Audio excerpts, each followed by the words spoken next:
Pangalan ba ang basihan sa tunay na Iglesia ni Kristo? Ito po ang argumentong madalas nating nadidinig, lalong-lalo na sa sekta ng INC ni Felix Manalo, na ang basihan daw upang matukoy na tunay ang iglesyang iyan kung ito'y nakapangalan na Iglesia ni Kristo, sapagkat ito daw po ay mababasa sa Biblia. Totoo ba na ito'y naaayon sa prinsipyo ng lohika, kasaysayan at Biblia? Yan po ang ating malalaman.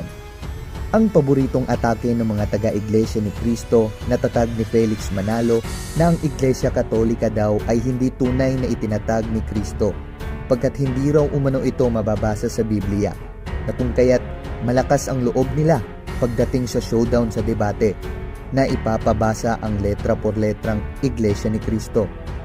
Ang tanong, ang iglesia ba na tinutukoy sa Roma 16:16, yan ba yung Iglesia ni Kristo na lumitaw sa Pilipinas? Mas mabuti pa siguro kung sa mismong Pasugo magazine nila ang pasasagutin natin. Ayon po sa kanilang Pasugo, issued noong March to April 1981, page 3, ganito po ang pagkakasabi. The Church of Christ mentioned in Romans 16:16 is not meant for us, but for the Church of Christ established in the first century. Dito po ay napakalinaw ang pahayag ng kanilang Pasugo na ang Iglesia ni Kristo daw na nabanggit sa Roma 16:16 ay hindi tumutukoy sa kanila, kundi ito'y tumutukoy sa unang iglesyang itinatag ni Kristo noong mga unang siglo. Ang tanong ulit, ano nga ba ang unang Iglesia ni Kristo noong unang mga siglo? Pasasagutin uli natin ang kanilang Pasugo. Ayon sa kanilang Pasugo, issued noong April 1966, sa pahina 46, ganito po ang pagkakasabi. Ang Iglesia Katolika na sa panimula ay siyang Iglesia ni Kristo. Yan po ay napakaliwanag na pag-amin mismo sa kanilang Pasugo. Kaya't nakakapagtaka, ano pa ang patutunguhan ng kanilang pakikipagdiskusyon sa nakasulat na Iglesia ni Kristo kung mismo sa kanilang mga Pasugo pa nga itinuro na hindi sila ang Iglesia ni Kristo na tinutukoy sa Biblia o sa Roma 16:16, pagkat ito ay malinaw na tumutukoy sa Iglesia Katolika. Dapat din nilang mapansin kung anong aklat ang kanilang sinisitas. Yan po ay sa aklat ng Roma sa Biblia, lalong tumugma sa Roman Catholic Church na nasa Roma hanggang ngayon. Dagdag pa nga sa kanilang Pasugo magazine, issued noong May 1999 ni Tomas C. Katangay, sa pahina 4, ganito ang pagkakasabi. By racial origin, the members of the Church of Christ that emerged in the Philippines are not Israelites. They do not belong to the first century Church of Christ. Napakalinaw ang pahayag ng kanilang Pasugo. At ngayon naman po, dumako naman tayo sa itinuro ng Biblia. Basihan ba na magiging tunay na ang iglesyang itinatag lang ng tao pagka may nakapaskil na pangalang Iglesia ni Kristo sa kanilang simbahan? Alalahanin po natin ang babala ng ating Panginoon sa Mateo Kapitulo 24, talatay 5 na sinabi, maraming paparito sa pangalan ko at magpapanggap na sila ang Kristo at marami silang maililigaw. Ito po'y napakalinaw na salita ng ating Panginoon na marami palang magsisilitawan ng mga bulaang Kristo at ililigaw ang marami gamit ang pangalan niya.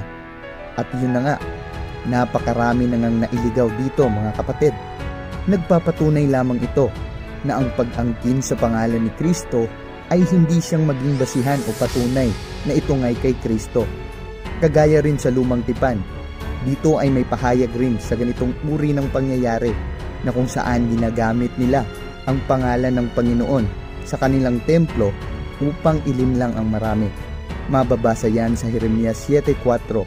Ganito ang pagkakasabi, huwag kayong magsitiwala sa mga kabulaanang salita ng nangagsasabi, ang templo ng Panginoon, ang templo ng Panginoon, ang templo ng Panginoon ay ang mga ito.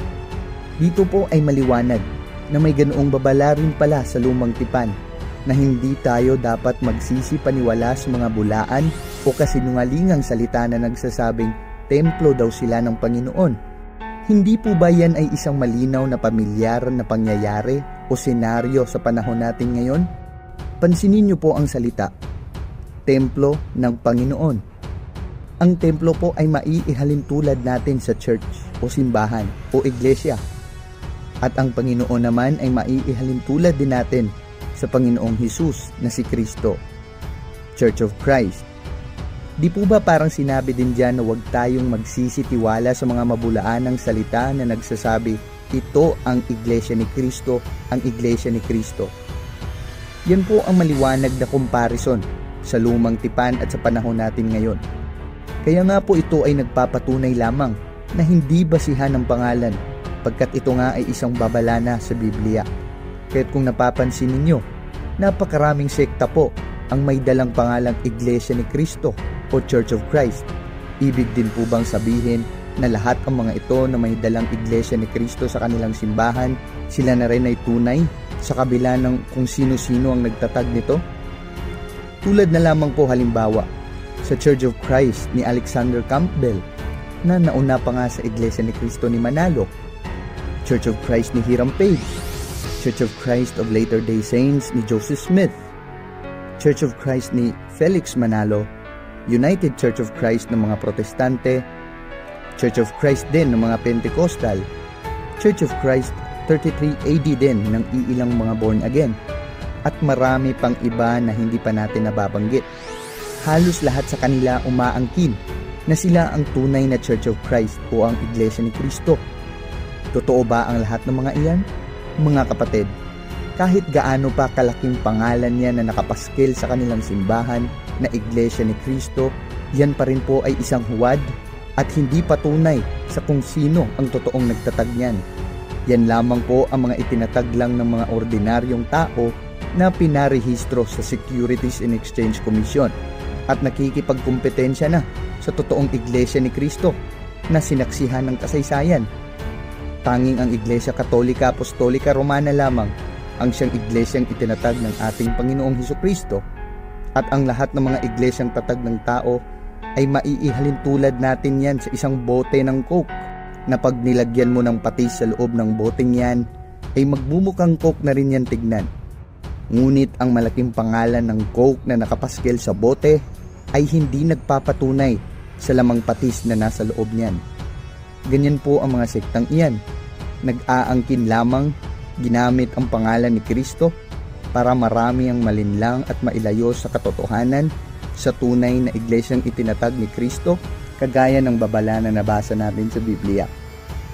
Marami mang nabanggit sa Biblia na naging katawagan sa iglesia noong unang mga siglo, katulad ng iglesia ng mga banal, iglesia ng mga hintil, iglesia ng Diyos, iglesia ni Kristo, iglesia ng buhay na Diyos, iglesia ng mga panganay, at iilan pa.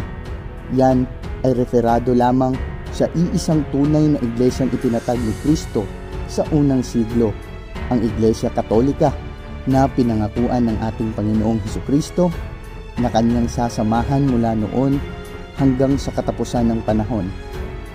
Sana po mga kapatid ay may natutunan uli kayo sa video natin ito.